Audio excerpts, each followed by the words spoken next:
ताला नमस्कार, मैं सदर सैफी और आप देख रहे हैं हमारा खास बुलेटिन। भारत के मुख्य न्यायाधीश सीजेआई डीवाई चंद्रचूड़ की अगुवाई वाली सुप्रीम कोर्ट की पीठ ने राज्य स्कूल सेवा आयोग द्वारा लगभग 25,000 नियुक्तियों को रद्द करने के कलकत्ता उच्च न्यायालय के आदेश के खिलाफ अपील पर सुनवाई करते हुए आज पश्चिम बंगाल सरकार से कड़े सवाल पूछे हैं।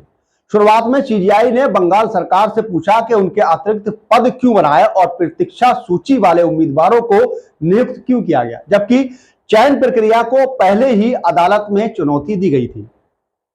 कोलकाता हाईकोर्ट के आदेश को ध्यान में रखते हुए ममता बनर्जी सरकार के वकील वरिष्ठ अधिवक्ता नीरज किशन कौल ने पूछा कि क्या इस तरह के आदेश को कायम रखा जा सकता है।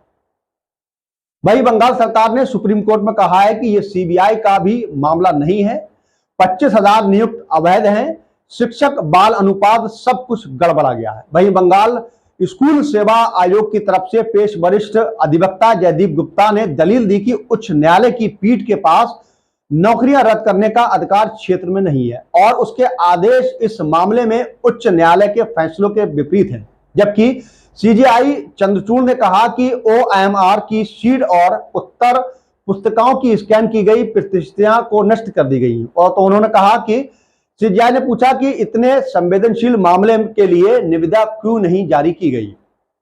बता दें कि मुख्य न्यायाधीश ने पूछा कि इन शीटों को डिजिटल प्रतिक्रिया रखना आयोग का कर्तव्य है।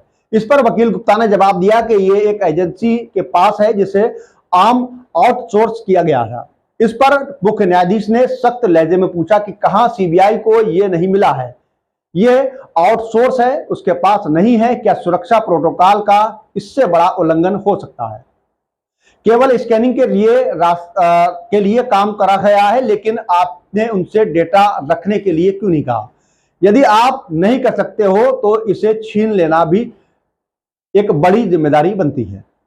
मुख्य न्यायाधीश ने फिर पूछा कि आयोग ने आरटीआर आवेदकों को गलत बताया कि उनके पास डेटा है। सीजीआई ने कहा कि आपके पास कोई डेटा बिल्कुल नहीं है। इस पर वकील गुप्ता ने उत्तर दिया कि ऐसा हो सकता है। जब उन्होंने पूछा कि क्या उच्च न्यायालय के निर्देश निष्पक्ष थे, तो सीजीआई ने जवाब दिया, लेकिन ये योजनाबद्ध धोखाधड़ी है। सरकारी नौकरियां आज बेहद दुर्लभ हैं और उन्हें सामाजिक गतिशीलता के रूप में देखा जाता है।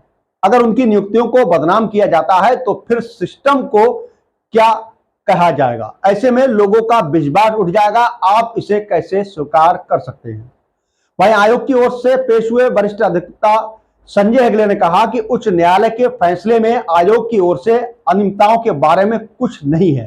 हेगड़े ने सुप्रीम कोर्ट में कहा कि अगर हम बीच में एक पूरा हिस्सा या पीढ़ी खो देते हैं तो हम भविष्य के लिए वरिष्ठ प्रधानाध्यापकों और परीक्षकों को खो देंगे।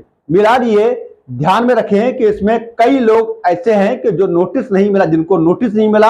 इस पर मुख्य न्यायाधीश ने कहा कि वह दोपहर के भोजन के लिए पीठ के उठने से पहले इस पर विचार कर सकते थे।